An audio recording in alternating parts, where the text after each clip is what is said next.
I grew up on Long Island, right outside of the Kings Park Psychiatric Center, home of the legend of Cropsey. I was always a good kid, never broke any rules, never really pushed the limits of what was and wasn't allowed. But recently, I moved home from graduating from college and just started looking for a job in New York City. Throughout my college years, I struggled with anxiety and depression, which led me to being medicated to control it. Through this entire ordeal, all I could think about was the poor children of Kings Park and what they must have gone through. Some of them just had anxiety, a common ailment in today's society, and one that's completely manageable.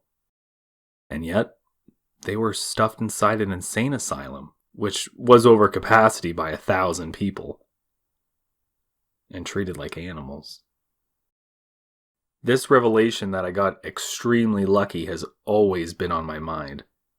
If I had been born just a couple decades earlier and in the same area, who knows what might have happened to me?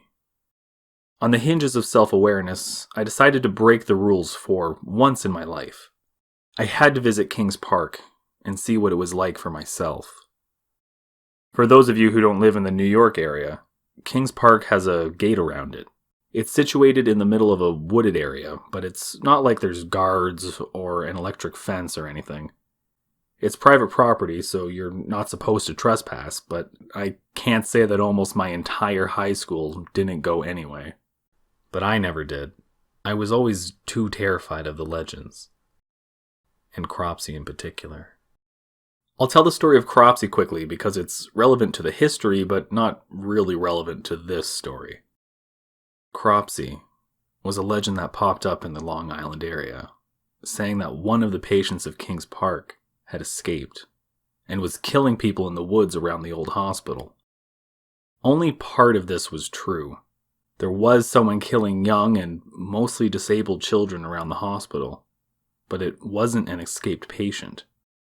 It was an old ward of the hospital who was living in the tunnels and bunkers underneath the hospital. There's a really great Netflix documentary on the whole story if you're interested. Since the legend of Cropsey turned out to be based on truth, I decided that this was something I just didn't want to mess with. Kings Park would just be another broken down building in the area whose memory would pop into my head at weird times. This all changed after college and my diagnosis, though. I know I wasn't diagnosed with anything heavy, but I still felt a sense of responsibility, or a camaraderie of a sort, and I had to see what they experienced.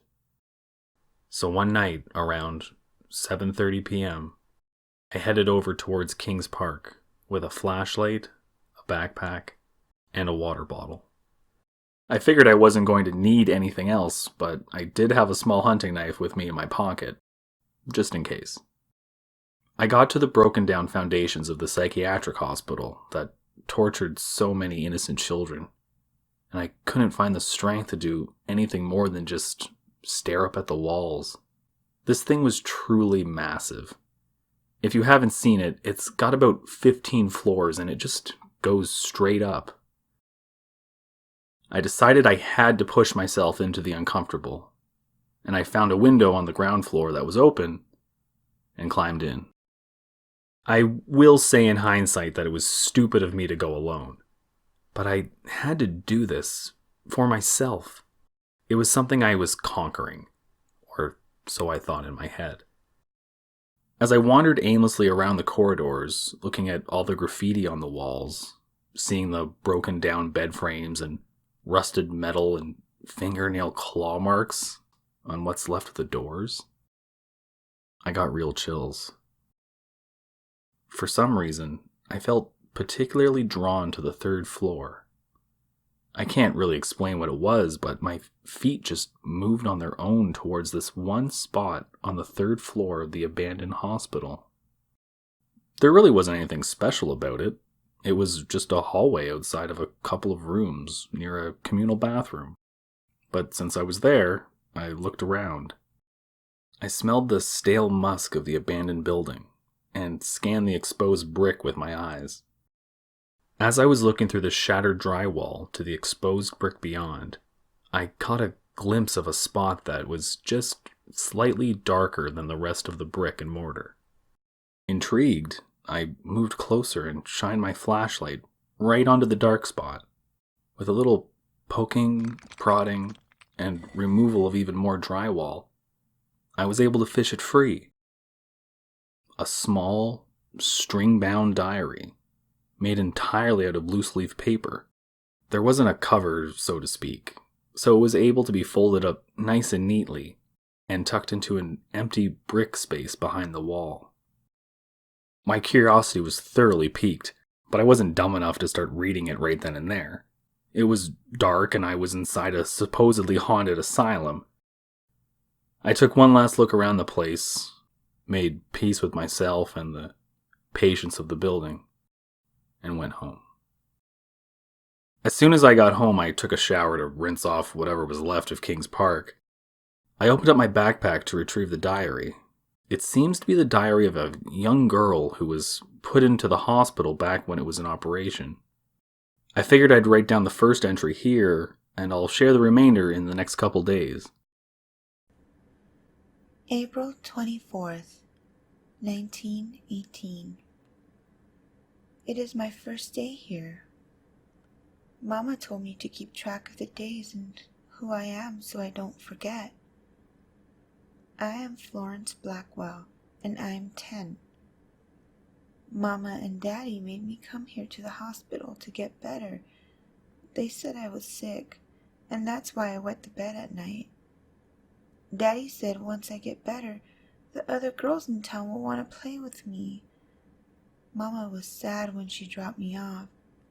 She had tears in her eyes like she was going to cry, but I told her, "Don't be sad, Mama.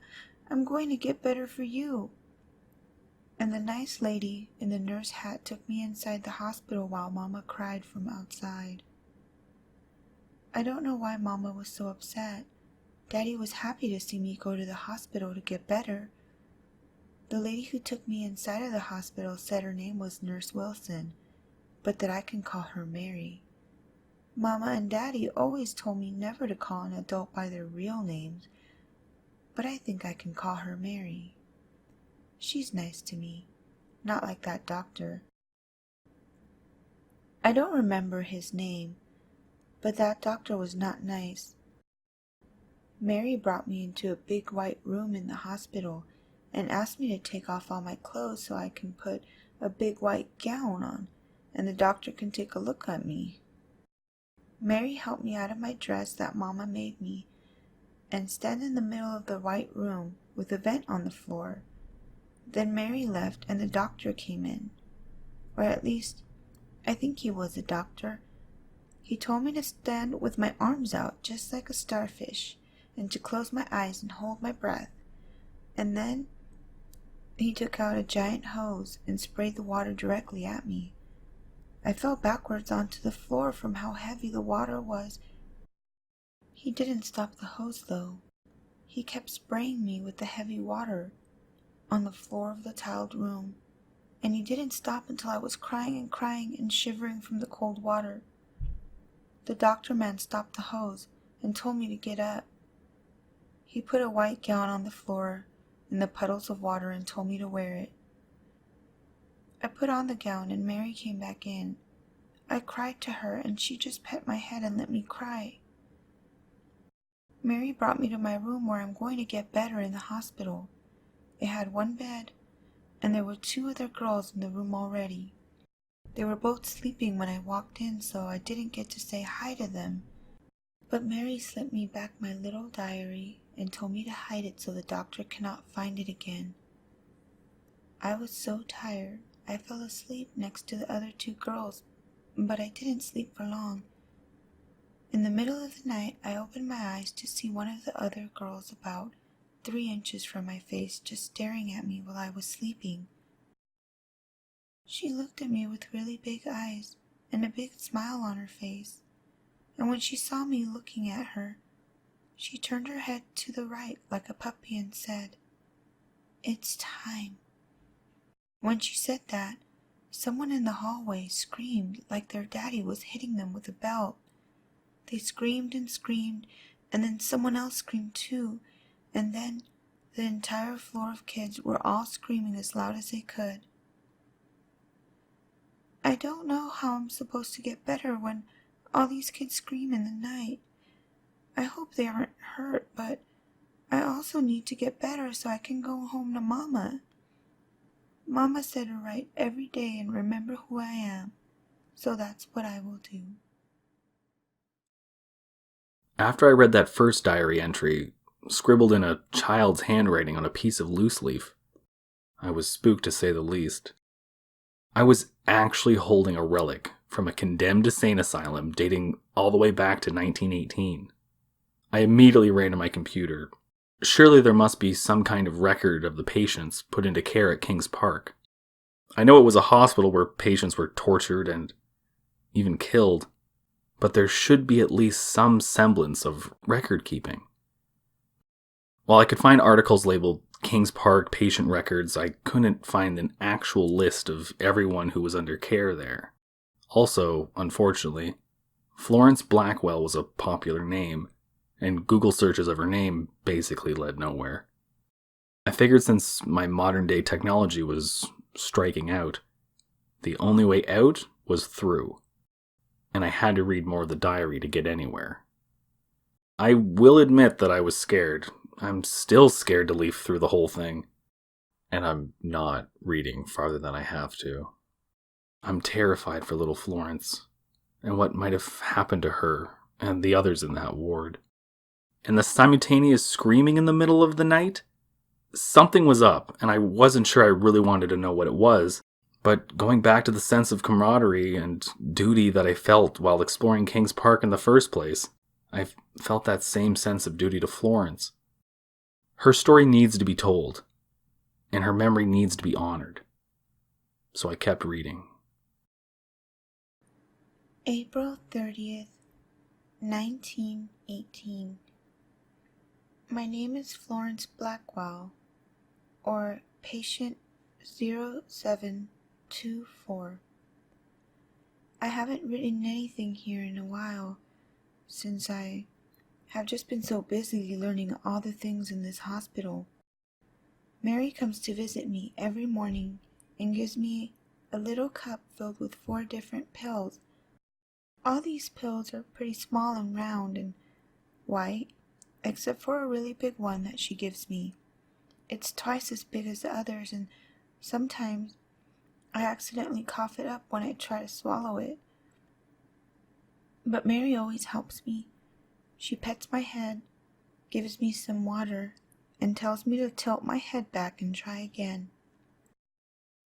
These pills always make me feel funny.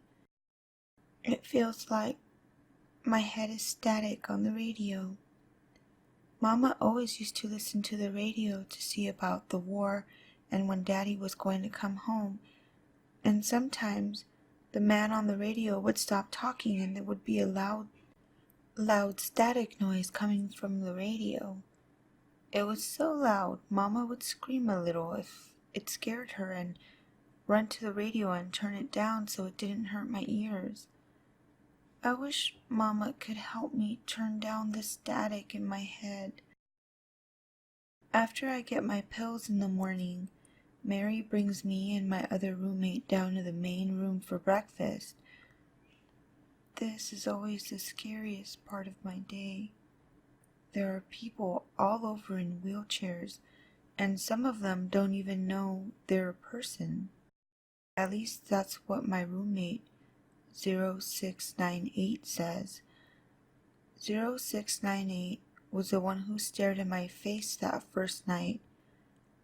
She's been here for 2 months now, and she's almost 13.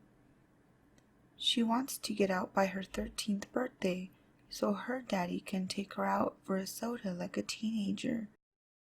The people in wheelchairs have no hair, and they stare out into space. I think they're looking at their imaginary friend, but 0698 says they're not looking at anything at all. Sometimes a little drool falls out of their mouths and they don't even notice it when it drips into their laps. I had 2 roommates the first night I got to the hospital, but the other girl besides 0698 was brought out of our room the next morning by 2 large men in white jackets. She looked really scared, but they grabbed her by both of her arms and dragged her away. I think she probably could have walked there, but they helped her anyway. That next morning after breakfast, my roommate was in a wheelchair staring out at nothing at all. She had a big bruise by her eyeball, but 0698 said to look away and pretend we didn't know her. The screaming keeps happening every night. I still don't know why everyone is screaming in the middle of the night. I am Florence Blackwell. I am 10 years old and I miss my mama. I'm going to keep writing my name so I don't forget it since no one calls me that anymore. May 3rd, 1918. I am patient 0724, or Florence Blackwell, and I will be 11 years old in exactly 1 month. I only know that because today is a special day. When Mary came to give me my pills this morning, she told me that today, May 3rd, we are going to have a special doctor come visit and help us. I hope that this doctor helps me most because I want to go home to Mama. I haven't gotten any letters from Mama or Daddy, but I hope Mama is all right. She had a couple of bruises on her face that she covered up with makeup before I left. She told me that she fell, but I hope she doesn't fall anymore when I'm gone. I don't want her to get hurt. 0698 and I made our way down to the main hall where the new doctor was going to be. I was pretty tired since the screaming lasted an extra long time last night, and early in the morning the 2 men in white jackets came to bring me back to that room where I got blasted with the water. This happens every couple of days and I'm getting good at not falling anymore. I don't even cry when the water accidentally leaves a bruise on me. We got to the main hall and 0698 and I sat down in the back while all the nurses and doctors were up front with the patients in the wheelchairs. There was a little stage set up and the doctor had a patient in a chair in front of him. He said that his name was Dr. Freeman and he came all the way from Pennsylvania to help us. Technically, he's still in doctor school, he said, but I think he can be called doctor anyway. Dr. Freeman said he was sad to see all the patients like us being so sad and sick, and he created a way to help us get better. He said that he was the only one who had done it so far, but it will be very popular once he graduates from doctor school. Dr. Freeman used a bunch of big words that I don't know, but I did hear one word I recognized: brain. After a big show of Dr. Freeman talking with big words, he took up an ice pick and moved it to the head of the patient strapped down on the stage. In one motion, he shoved the ice pick into her eye and wiggled it around. I lost my breakfast right there, and Mary had to bring me back to my room. But on the way back, all I could hear were screams and clapping. Dr. Freeman had made the patient better by hurting her? That doesn't make sense to me, but hopefully I will find out what happened when I meet Dr. Freeman tomorrow. I will be 11 in 1 month exactly, and I hope Dr. Freeman can make me better so I can go home to Mama. After reading about Florence's latest entries, I was chilled to my core. I knew that lobotomies were part of life at the time, and especially part of life within the mental health community, but that didn't make it any less jarring to read, especially from the view of a 10-year-old girl. What kind of mental health facility forces its patients to sit and watch a lobotomy being performed by a man with an ice pick. This man was literally injuring people permanently for the rest of their lives, and everyone thought it was great, because it turns patients into a less violent type of patient. I decided to do a little bit of research on the history of lobotomies, and it looks like the procedure wasn't even normalized until a couple of years later, which means that this entire situation was completely experimental. This man didn't have a medical license and didn't have a clue what he was doing. He was essentially just sticking a sharp object into someone's eye socket and wiggling it around until the connections between the prefrontal lobe were severed. The more that I thought about the procedure being done in front of an audience, the more I wanted to lose my lunch. Before reading any further, though, I wanted to do a little more research into who Florence was, and if we know who she was at all. If I couldn't find anything online, I figured there must be some kind of written record that just hadn't made its way to the internet yet. So I went to my local library. We have a historian that works there, and I made an appointment, and brought Florence's diary with me for her to evaluate. I didn't want to exactly say that I found the journal while trespassing on Kings Park grounds, so I said it was a family heirloom of sorts, and I wanted to know more about who wrote it. Immediately, she was intrigued, and after a little bit of ruffling through a big bookcase behind her desk, brought out a registry of people and families that lived in the area at the same time that Florence would have. This was a jump because, as far as we know, Florence wasn't local. She could have been brought here from almost anywhere. We searched and searched the book for a birth record, or something to prove that Florence existed. And we actually almost missed it. There was a small entry from 1908.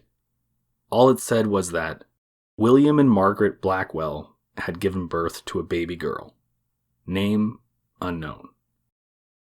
That must have been them. It had to be them. Sure enough, there was a World War I draft registration card for William, and they were from a couple towns over. These were too many similarities to be a coincidence. I was convinced this had to be Florence. I'm not exactly proud of what I did next, but I stalked the Blackwell family on Ancestry.com. And let me tell you, there are hundreds of people in the Long Island area with the last name Blackwell.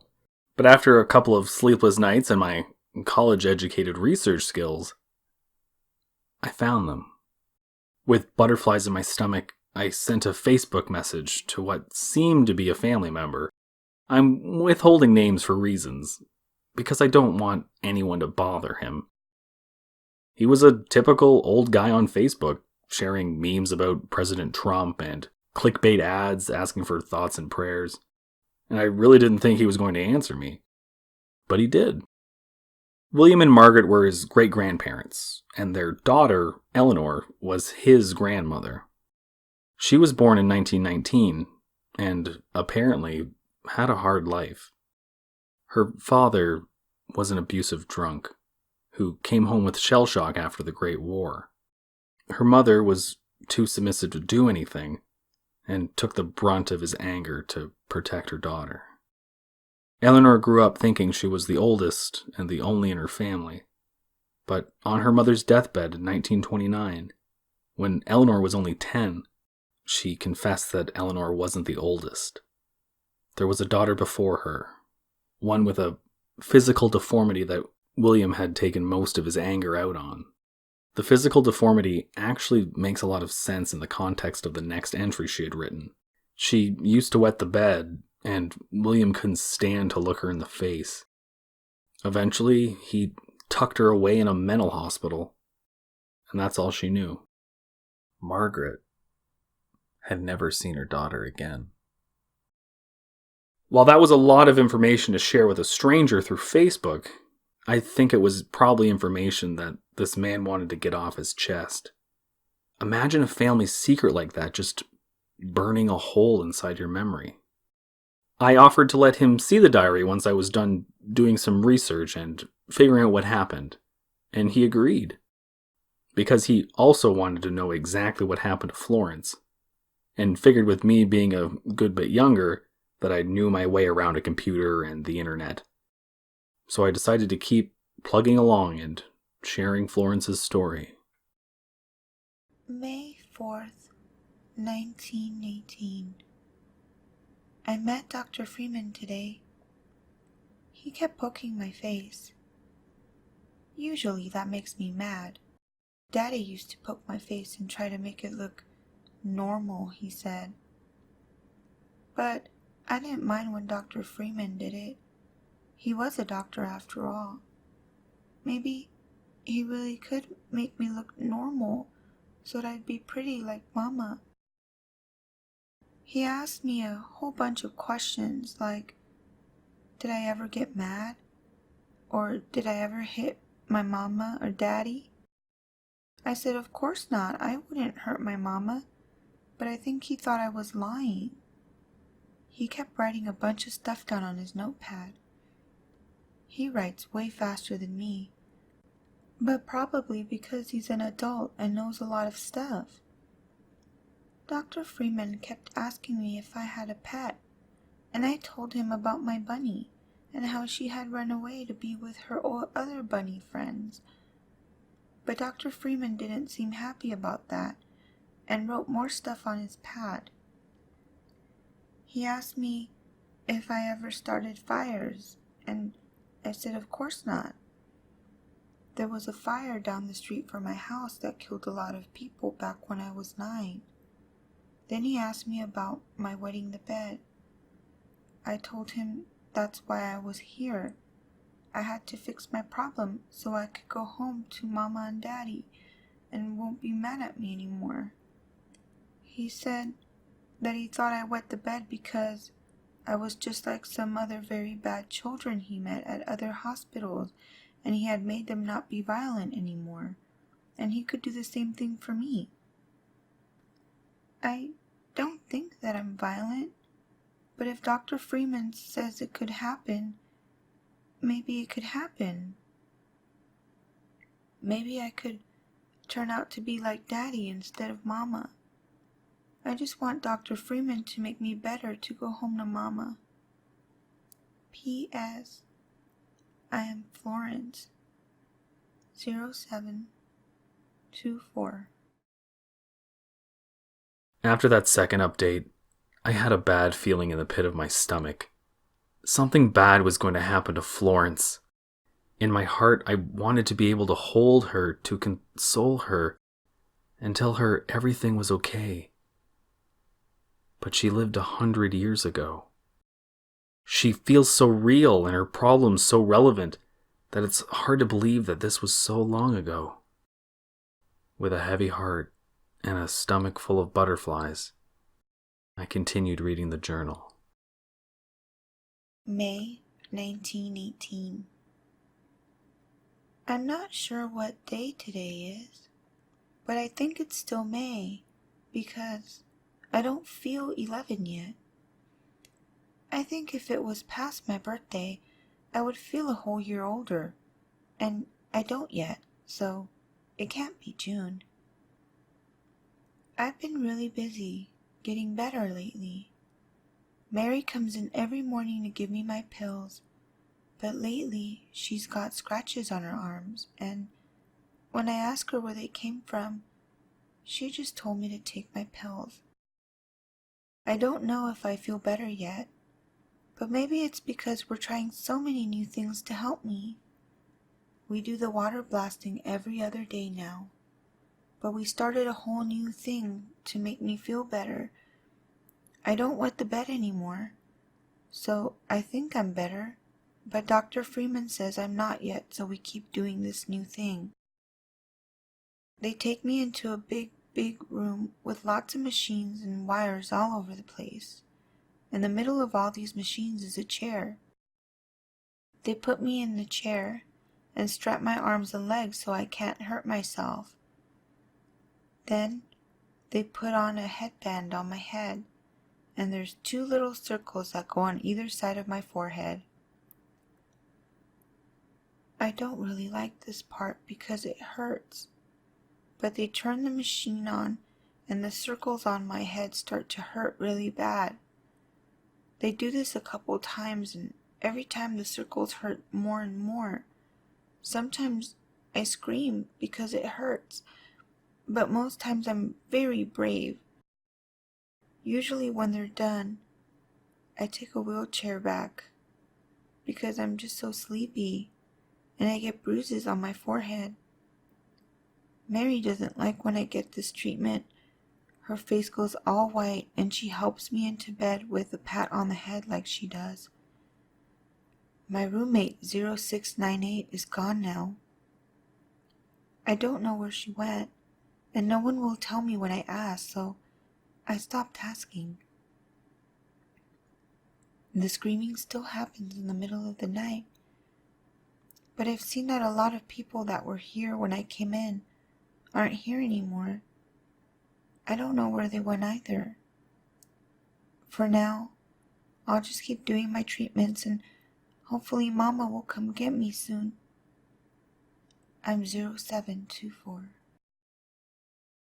June 1918. Mary told me I'm 11 now. I don't know what day it is, but Mary said it's past my birthday, but I don't feel 11. I still feel 10, but I don't feel very much anymore. The painful circle treatment has been happening more and more, and I'm sleeping a lot after it. Mary always comes in late at night to stroke my head and sometimes lays with me in bed when I'm asleep and doesn't realize it, and I wake up with her next to me. Mary came into my room late tonight after everything was dark and told me she had a secret. She said I have to write everything down in my diary and hide it so no one can find out what we did. She said that we have to go and leave really soon. I don't know how I can leave. I'm so tired all the time. But she said we have to because soon Dr. Freeman is going to put an ice pick inside my eye, just like that day on the stage. That scared me because she screamed real loud, and I don't want to hurt any more than the circle treatment. She said she doesn't want me to get the ice pick, so we have to leave. That she's going to take me far, far away, but I have to pick a new name so that no one knows who I was here at the hospital. I can't remember my full name, but I think I'm going to pick Margaret. I don't know why, but that's a pretty name. Mary said we're going to go real soon, so I have to go to sleep to get enough rest to go far away. P.S. I'm sorry. I forgot my name, Mama. June 12, 1918. My name is Mary Baker, and I am a nurse at Kings Park Psychiatric Hospital. I felt the need to complete 0724's diary so that whoever finds it can get a complete picture of the horrors that were done here. There was nothing mentally wrong with 0724. I knew it, and the doctors knew it. But her parents dropped her off here, and we had to treat her like any other patient. That is, until Freeman came along. He said that 0724 was some sort of psychopath and needed to be dealt with. That's when he started to increase the frequency of the hydrotherapy, and even threw in electroshock therapy. That poor little girl doesn't know what is happening to her, but she is the most brave girl I have met in my 4 years working at this dreadful place. I know that 4 years is a long time, but let me tell you, whoever finds this diary, what I did to help the patients here. Every night I would take a look at the list of the next patient to undergo that terrible therapy that Freeman calls a lobotomy. It's monstrous if you ask me. I would look at which patient was next to receive that treatment and quietly slip into their room and kill them. Make it look like an accident so no one suspected me, and silently save them from becoming a pawn in their game. The patients call me the angel. since I come every night around the same time, and they've actually begun to scream when they see me walking the halls. But no one has investigated because all these kids are just crazy. I had to face the facts though. Death is preferable to living in a vegetative state, which is what most of them become. And when I realized that 0724 was next on the list, I couldn't bring myself to do it. I decided we're going to escape. Her parents obviously don't care about her, and I do. I'm taking her away, and we'll live off the grid, change our names, move far away, and no one will ever know. No one will ever miss us. So whoever finds this and reads this, you know the facts. Mary Baker and whoever 0724 was no longer exist. I handed the diary off to Florence's family and needed a good while to wrap my head around what happened. Mary was an angel of death. She killed the patients that were going to be lobotomized because that's what she thought was the right thing to do. She left this journal for someone to find so that she can make amends with what she did. She couldn't keep it bottled up inside and couldn't just stop and leave without saving Florence, so she just left and took Florence with her. I hope to God that Florence was safe and able to live out a happy childhood. But with Mary, I just don't know.